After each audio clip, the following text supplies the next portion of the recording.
अस्सलामुअलैकुम नाज़रीन। गंगा दास अब तैरते तैरते मेरे करीब आ गया था, मगर पानी का बहाव हमारे दरमियान फासला उससे ज़्यादा कम नहीं होने दे रहा था। उसने तैरते तैरते ऊंची आवाज़ में मुझे कुछ कहा। उसने भी मुझे देख लिया था। मैंने उसकी आवाज़ ज़रूर सुनी थी, मगर पानी की तेज़ रफ्तार मौजों के शोर में उसके अल्फाज मेरी समझ में नहीं आए थे। नाले का पाट एक बार फिर सिमटने लगा। सामने ऊंची ऊंची पहाड़ियां आ रही थीं। नाला उन पहाड़ियों की तरफ तेजी से बढ़ रहा था। मेरा ख्याल था कि नाला पहाड़ियों में किसी पहाड़ी के पहलू से गुजरता हुआ आगे निकल जाएगा, लेकिन थोड़ा आगे जाकर एक अजीब बात हुई। पहाड़ियों के पास जाते ही नाला एक पहाड़ी सुरंग में दाखिल हो गया। जब मैंने नाले की मौजों को पहाड़ी सुरंग के तरीक दिहाने में से देखा, तो ज़ोर ज़ोर से हाथ पांव मारकर किनारे की तरफ जाने की कोशिश की, मगर कामयाब न हो सका। एक तो दोनों जानिब चट्टानी किनारे ऊंचे थे, दूसरे नाले का पानी सुरंग के पास आकर बेहद तेज हो गया था। नाला शोर के साथ धड़धड़ाता हुआ सुरंग में दाखिल हो गया, और उसके साथ मैं भी सुरंग में था। सुरंग में पहले तो घुप अंधेरा छा गया। पानी की तेज रफ्तार मौजें मुझे दरख्त की टहनी की तरह बहाई लिए जा रही थीं। यहाँ भी नाले की गहराई काफ़ी थी, और मेरे पांव ज़मीन पर नहीं लग रहे थे। बंद सुरंग में पानी के तेज बहाव की वजह से हेबतनाक सनसनाहट थी। एक बार मुझे सुरंग के किनारे की तरफ ले गई, और मैं ज़ोर से सुरंग की दीवार से टकरा गया। मैंने जल्दी से अपने आप को संभाला और इस तरह तैरने लगा कि सुरंग के दरमियान में ही रहूँ। मुझे इतनी फुर्सत ही नहीं थी कि अपने पीछे आने वाले मुसलमान फौजी की खबर लेता। मुझे उसकी आवाज़ भी नहीं आ रही थी, लेकिन मुझे यकीन था कि मेरे बाद वो भी नाले के तेज़ बहाव के साथ सुरंग में दाखिल हो गया होगा। मैं पहाड़ी सुरंग की तरीकी में पानी में गर्दन तक डूबता तैरता हुआ आगे बढ़ रहा था। मुझे सिर्फ एक बात का खतरा था कि कहीं आगे जाकर पानी सुरंग की छत से ना पहुंच जाए। सुरंग की छत ज़्यादा ऊंची नहीं थी। एक मकाम पर तो वो इतनी नीची हो गई थी कि तैरते हुए मेरे हाथ उससे टकरा गए थे। ये बात मेरे लिए तशवीश का बायस थी। अगर नाले का पानी सुरंग में भर गया तो मेरा बचना नामुमकिन था। पानी के साथ बहते बहते और तैरते हुए अंधेरे में मुझे एहसास हो रहा था कि सुरंग 2-3 जगहों से बाएं जानिब घूम गई थी। ये नाला मुझे अपने साथ लेकर किसी बहुत बड़े पहाड़ी सिलसिले के नीचे ही नीचे खुदा जाने किस तरफ चला जा रहा था। अचानक मुझे महसूस हुआ कि पानी के बहाव में ज़्यादा तेज़ी आ गई है। पानी सुरंग के अंदर इस तरह एक रेले की तरह बहने लगा था, जैसे वो ढलान पर बह रहा हो। किसी आने वाले खतरे के पेश नज़र मैंने सुरंग के किनारों की दीवार को पकड़ने की कोशिश किया कि किसी जगह बाहर निकले हुए पत्थरों को पकड़कर रुक जाऊं, मगर सुरंग की दीवार पर मेरा हाथ नहीं पड़ रहा था। पानी का रेला ज़्यादा तेज़ हो गया था। मेरी छठी हिस्स ने मुझे किसी आने वाले खतरे से आगाह कर दिया था, मगर मैं सिवाय बेबस सिनके की तरह सुरंग के अंदर तेज़ रफ्तार पानी के बहाव में बहने के सिवा कुछ नहीं कर सकता था। मेरे पांव तह में पत्थरों से टकराने लगे थे। मैंने महसूस किया कि ज़मीन ढलानी है। इसका मतलब था कि सुरंग नीचे की तरफ हो गई थी। फिर मुझे शोर सा सुनाई दिया। ये ऐसा शोर था जैसे पानी की बहुत बड़ी चादर ऊपर से नीचे गिर रही हो। मेरे कान खड़े हो गए। आगे कोई आबशार थी। मैंने पूरी ताकत के साथ उछलकर सुरंग की दीवार को पकड़ने की कोशिश की, मगर पानी का रेला मुझे बहाकर आगे ले गया। सुरंग में दूर दूर रोशनी नजर आई। यह रोशनी बढ़ती गई, फिर सुरंग रोशन हो गई। पानी का शोर भी ज़्यादा बुलंद हो गया, और इससे पहले कि मैं कुछ सोच सकता, पानी के ज़बरदस्त रेले ने मुझे सुरंग के अंदर से उछाल कर बाहर फेंक दिया। मैं ज़मीन पर गिरने की बजाय हवा में बुलंद हुआ, और फिर कलाबाजियाँ खाता नीचे ही नीचे गिरता चला गया। मैंने देखा कि मैं पानी के एक बहुत बड़े तालाब में गिरने वाला हूँ। मैंने अपने आप को गेंद की तरह लपेट लिया, और फिर ज़ोर से पानी में गिर गया, और पानी के अंदर ही अंदर गिरता चला गया। मेरे पांव पानी की तह में पत्थरों से टकराए। मैं अपने आप को तेज़ी से ऊपर उठाने लगा, बाजुओं को ऊपर से नीचे करते हुए। जब मैंने पानी में से सर बाहर निकाला तो देखा कि मैं एक बहुत बड़े तालाब में या झील में हूँ, और मेरे दाएं जानिब तालाब से काफ़ी बुलंदी पर पहाड़ी सुरंग में से पानी की बहुत बड़ी चादर आबशार की तरह नीचे तालाब में गिर रही थी। मैं उस आबशार के ऊपर से होकर नीचे गिरा था। अगर नीचे आबशार के पास पत्थरों पर गिरता तो मेरी हड्डियां चूर चूर हो जाती। मगर पानी के नीचे को तेजी से आते हुए रेले ने मुझे उछाल कर उन पत्थरों से दूर तालाब में गिरा दिया था। अब मैंने एक और इंसान को तालाब में तैर कर अपनी तरफ आते हुए देखा। उस तैरते हुए आदमी ने मुझे एक बार फिर आवाज़ दी, मगर वहाँ आबशार का शोर इतना ज़्यादा था कि मुझे कुछ पता न चल सका कि उस आदमी ने, जो यकीनन मुसलमान फौजी और मेरा मौसा नहीं था, मुझे क्या कहा है। इस झीलनुमा तालाब की सतह चूँकि हमवार थी और पानी का बहाव भी पुरसकून था, इसलिए तैरते हुए मैंने मुड़कर देखा। मुसलमान फौजी मेरी तरफ तैरता चला रहा था और इशारे से बाएं जानब हो जाने के लिए हाथ हिला रहा था। वो खुद भी बाएं जानब हो गया था। बाएं जानब झील का किनारा था। मैं भी किनारे की तरफ तैरने लगा। हम एक दूसरे के आगे किनारे पर पहुंच गए। पहले मैं किनारे पर निकला, मेरे बाद मुसलमान फौजी भी किनारे पर पहुंचा। यहाँ काफ़ी सरकंडे थे। मैं उठकर अपने मौसन की तरफ गया।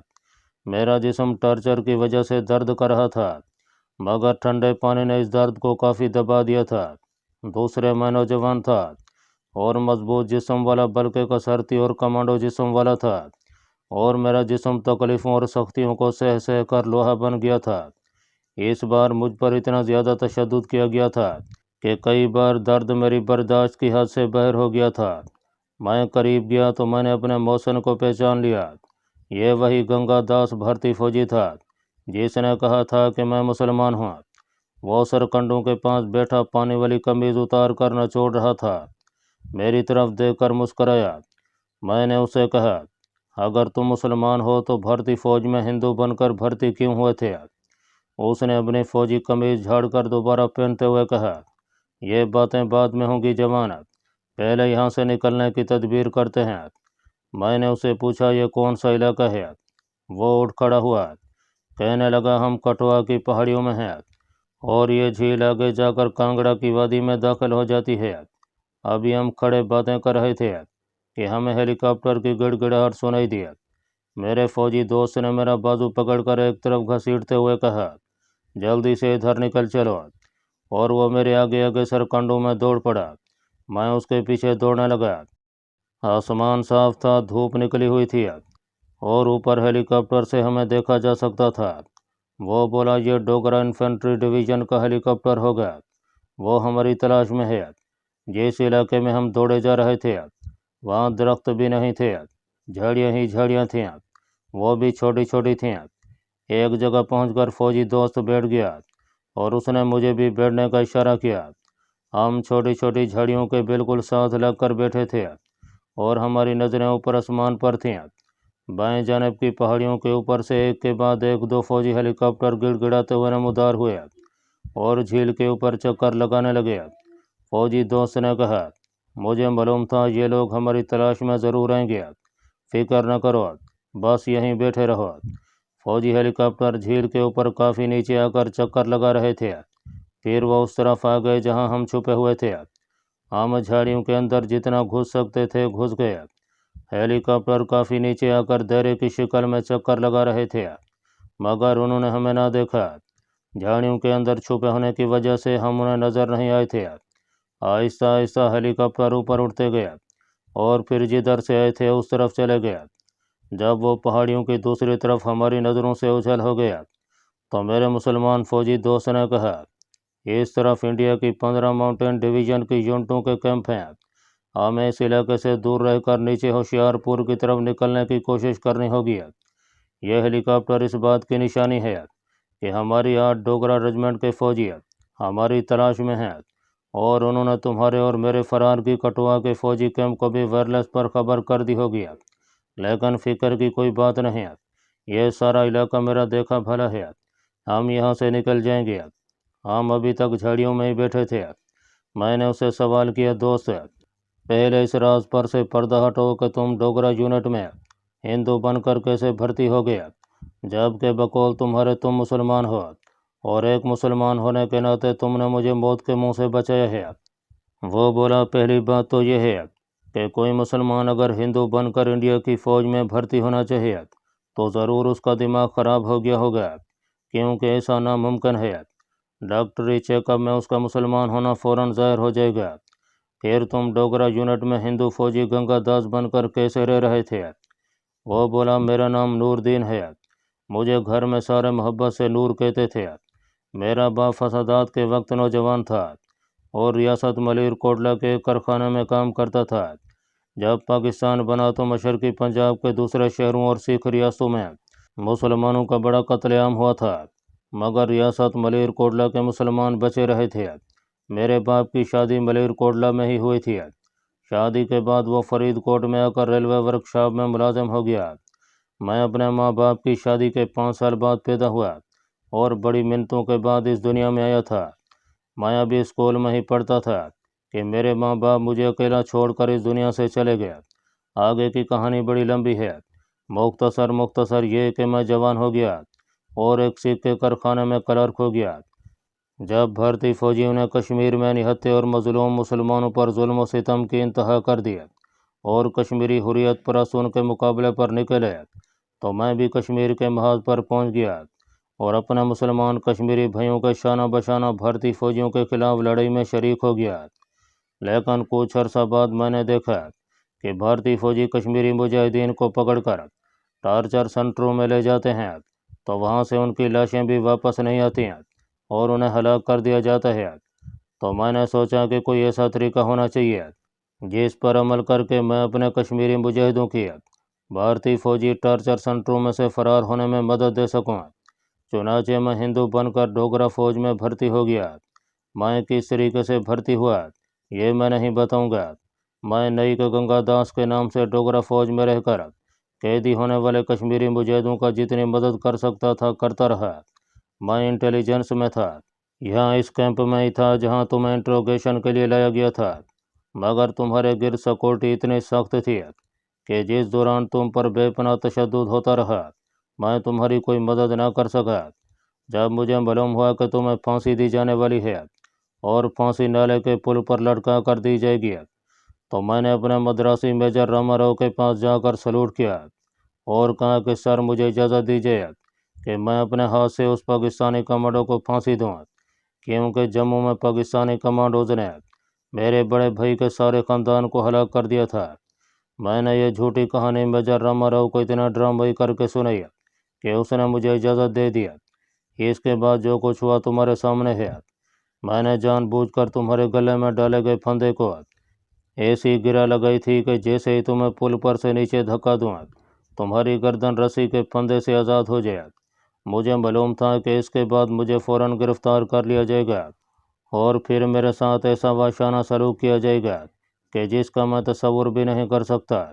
چنانچہ میں نے یہی فیصلہ کیا کہ تمہارے پیچھے میں بھی پل پر سے چھلانگ لگا دوں گا۔ بس یہ ہے میری کہانی۔ نائک نور دین نے اپنی کہانی ختم کی ہی تھی کہ فضا میں ایک بار پھر ہیلی کاپٹر کی گڑ گڑاہٹ سنائی دی۔ نائک نور دین نے جلدی سے اٹھتے ہوئے کہا، لگتا ہے فوج نے علاقے کو گھیرے میں لے لیا ہے، یہاں سے نکلو۔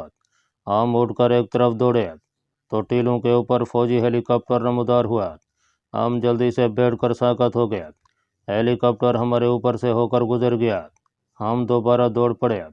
نائک نور دین جھاڑیوں میں سے نکل کر ایک چھوٹی پہاڑی کی طرف بھاگ رہا تھا، میں بھی اس کے پیچھے بھاگ رہا تھا۔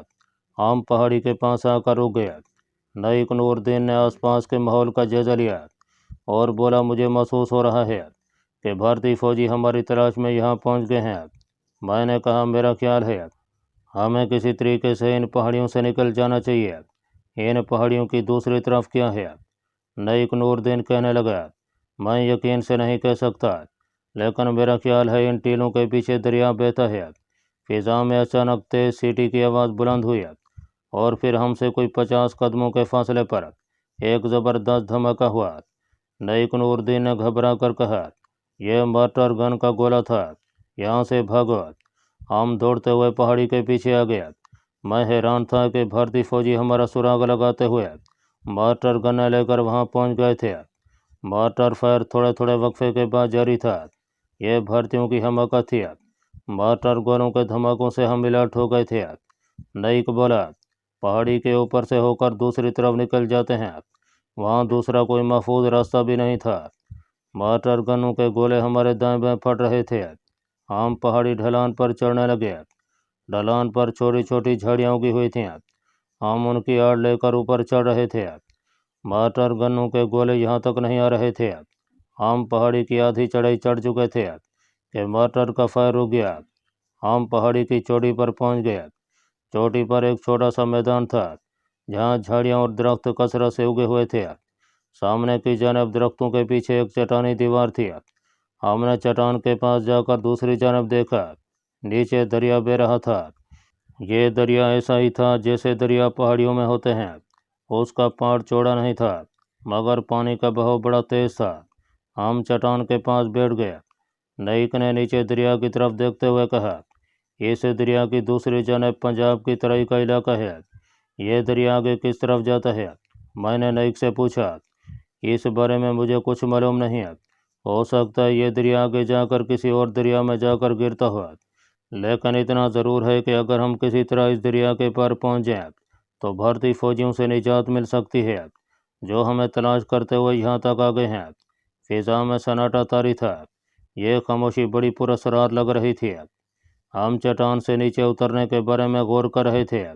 यहाँ उतराई बिल्कुल सीधी थी और इस बात का कभी इम्कान था कि अगर हमने झाड़ियों को पकड़ पकड़ कर भी नीचे उतरने की कोशिश की तो दरिया के किनारे जो नोकीले पत्थर जगह जगह उभरे हुए हैं सीधे उन पर जाकर गिरेंगे और हमारी फौरी मौत वाक़ई हो जाएगी। नाइक नूरदीन कहने लगा, मेरा ख्याल है पहाड़ी की दूसरी जानब जाकर देखते हैं। हो सकता है उधर उतराई इतनी खतरनाक न हो। हम उठे ही थे कि हमें कुछ आदमियों के दौड़ने की आवाज़ सुनाई दी। ये फौजी बूटों की आवाज़ थी। नाइक बोला, ये इंडियन फौजी हैं। ये तो हमारे सर पर पहुंच गए हैं। हम घबराहट में चट्टान की तरफ दौड़े। अभी चट्टान के करीब ही थे कि पीछे से ऊपर ब्रेन गन का ब्रस्ट आया। गोलियां सामने चट्टान से टकराई। हम जल्दी से बैठ गए। भारतीय फौजियों की आवाज़ें आने लगीं, झाड़ियों में छुपे हुए हैं, ग्रेनेड मारो। दूसरे लम्हे एक ग्रेनेड हमारे आगे 3-4 गज के फासले पर झाड़ियों में गिरा। मैं आज तक नहीं समझ सका कि नाइक नूरदीन ने ऐसा क्यों किया था। ग्रेनेड का पिन खींचकर जहाँ से फेंका जाता है तो वो 10-15 सेकंड के बाद फट जाता है। ये हैंड ग्रेनेड थोड़ा फासले पर फेंका गया था और 3-4 सेकंड उसे रास्ते में लग गया। उसे 4-5 सेकंड में धमाके से फटना था और यकीनी बात थी कि ये ग्रेनेड फट कर हमारे चीथड़े उड़ा देता, क्योंकि हम उसके बिल्कुल करीब थे। 1 सेकंड के अंदर अंदर नाइक नूरदीन ने उछलकर ग्रेनेड के ऊपर छलांग लगा दिया। वह बिल्कुल ग्रेनेड के ऊपर जाकर लेट गया और बोला, मैं दरिया में कूद कर निकल जाऊँ। इसके साथ ही धमाका हुआ। हैंड ग्रेनेड फट गया था और इसके साथ ही मेरे मोहसिन और जिहाद कश्मीर के सरफरोश मुजाहिद नाइक नूरदीन के जिस्म के परखच्चे उड़ गए थे। मैं चट्टान की तरफ दौड़ पड़ा। पीछे से मुझ पर मशीन गन के ब्रस्ट फायर हो रहे थे। मेरी ज़िंदगी अभी लिखी हुई थी कि जिसकी वजह से मुझे कोई गोली न लगी, वरना गोलियों की बारिश में मेरा बचना नामुमकिन था। चट्टान के किनारे पर आते ही मैंने दरिया में छलांग लगा दिया। मैंने अपने आप को पूरी ताकत से आगे की तरफ उछाला था ताकि दरिया के पानी पर गिरूं, दरिया के किनारे नुकीले पत्थरों पर न गिरूं। मैं पत्थरों से थोड़ी ही दूर दरिया में गिरा और उसकी तेज़ रफ्तार लहरों में गायब हो गया। मैं अपने ज़ोर पर दरिया की तह में उतर गया था।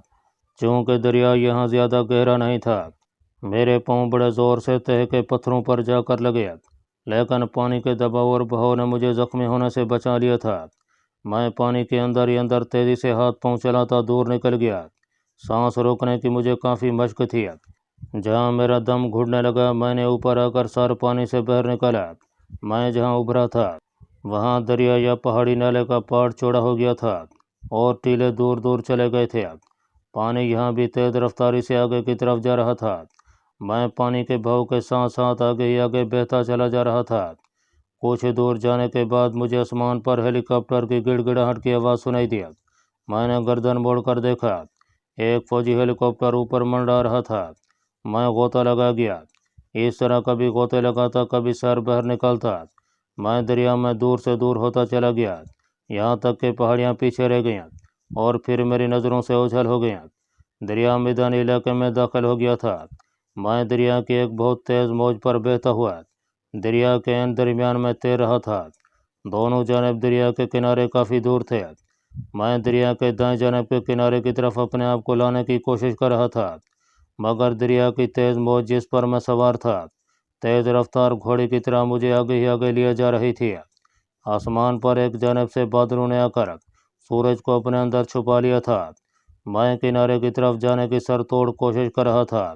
मैं बड़ा अच्छा तैराक था, लेकिन भारतीय मिलिट्री इंटेलिजेंस ने टार्चर सेंटरों में मुझ पर जो बेईमाना तशद्दुद किया था उसने मेरी जिस्मानी हालत कमज़ोर कर दी थी और मैं तैरते तैरते थक जाता था। इस जद्दोजहद में काफ़ी वक्त गुजर गया और दरिया का बहाव मुझे और आगे ले गया। बादल जो आसमान पर टुकड़ों की शक्ल में आए थे अब पूरी तरह छा गए थे और सूरज गायब हो गया। आखिर एक तवील जद्दोजहद के बाद मैं किनारे तक आने में कामयाब हो गया। किनारे पर वहीं सरकंडों में पड़ा हाँफता रहा। जब जिस्म में खोई हुई तवानाई कुछ वापस आई तो दरिया का किनारा जो ऊंचा था उस पर चढ़कर बैठ गया। चारों तरफ देखा, ये एक उजाड़ किनारा था, कहीं किसी आबादी का निशान तक न था। ज़मीन भी वीरान वीरान थी। दूर बहुत दूर दरख्तों के झुंड धुंधले धुंधले दिखाई दे रहे थे। कुछ पता नहीं था कि मैं किस इलाके में निकल आया हूँ। इतना ज़रूर यकीन था कि यह मशरक़ी पंजाब का इलाका या यहाँ से मशरक़ी पंजाब का मैदानी इलाका शुरू हो रहा है, क्योंकि खेत वहाँ कहीं नहीं थे। इंसान भी दूर दूर तक नज़र नहीं आता था। दरिया के किनारे कच्चे थे और उनके नीचे दूसरी तरफ बैलगाड़ियों के गुजरने के निशान पड़े हुए थे। मैं एक तरफ चल पड़ा।